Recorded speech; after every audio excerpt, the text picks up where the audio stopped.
দেখেছি বাচ্চারা খেলাধুলা করে কিন্তু কেউ তো তাদের বকাঝকা করে না, মসজিদ থেকে তাড়িয়ে দেয় না। তাহলে আপনি এই কাজটা কিভাবে করতে পারলেন? এই তোমাদের কাছ থেকে আমার জ্ঞান নেওয়া লাগবে না, তোমাদের থেকে জ্ঞান আমার কম নেই। খবরদার তোমরা আমাকে জ্ঞান দিতে আসবে না। ওইসব বাচ্চা কাচ্চা মসজিদে আসলে ঝামেলাই হয়, ওরা না আসাই ভালো। অত কথা না বলে নামাজ শুরু করুন তাড়াতাড়ি।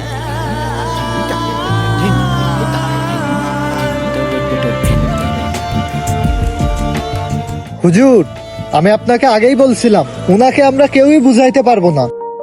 আচ্ছা ঠিক আছে, চলো আমরা নামাজ শুরু করি। সবাই কাতার সোজা করে। জি হুজুর।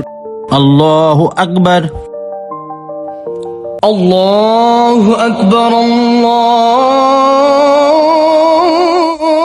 কি ব্যাপার, মসজিদটা আজকে এত শান্ত মনে হচ্ছে কেন? ভিতরে তো কাউকে দেখছি না। মুসল্লিরা সব কোথায় গেল? নামাজের ওয়াক্ত হয়ে গেল, মুসল্লিরা কেউ মসজিদে আসেনি কেন? ইমাম সাহেব আর মুয়াজ্জিনকে ছাড়া আর কাউকে তো দেখছি না। দেখি তো বিষয়টা কি।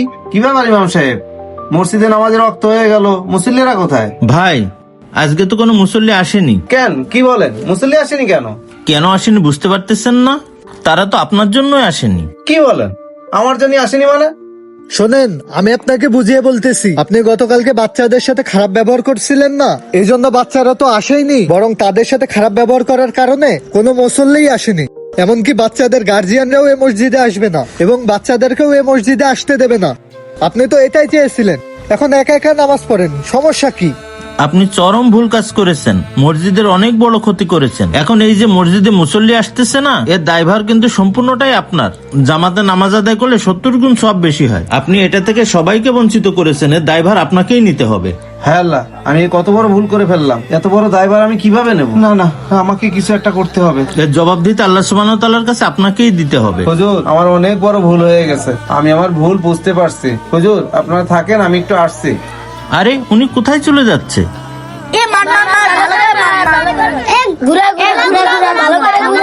ওই তো বাচ্চারা। এই বাবারা, একটু এদিকে আসো। শোনো বাবারা, যেও না, এদিকে আসো। কি ব্যাপার, তোমরা আমাকে দেখে পালাচ্ছ কেন? আপনি আমাদের আবার মারবেন এই জন্য। না না বাবা, আমার ভুল হয়েছে, তোমরা কিছু মনে করো না। আমি তো তোমাদের মারতে আসিনি, মসজিদে নিতে আসছি। তোমরা মসজিদে নামাজ পড়তে যাওনি কেন? মসজিদ সম্পূর্ণ ফাঁকা হয়ে আছে। ওই দিন তোমাদের সাথে আমি খারাপ ব্যবহার করে ফেলেছি। আসলে আমি বুঝতে পারিনি, তোমরা আমাকে ক্ষমা করো। সবাই মিলে চলো মসজিদে যাই। এই দেখো বাবা, আমি তোমাদের জন্য চকলেটও নিয়ে এসেছি। চলো সবাই নামাজ পড়তে যাই। এখন থেকে সবাই 5 ওয়াক্ত নামাজ পড়তে মসজিদে যাবে। তোমরা যদি মসজিদে না যাও তাহলে মসজিদে যাবে কারা? তোমরাই তো আগামী দিনের মুসল্লি। আঙ্কেল, আমরা তো ভাবলাম আপনি আমাদের মারতে আইছেন। আচ্ছা আঙ্কেল, আমরা এবার থেকে সবাই 5 ওয়াক্ত নামাজ পড়তে যাবো ইনশাআল্লাহ।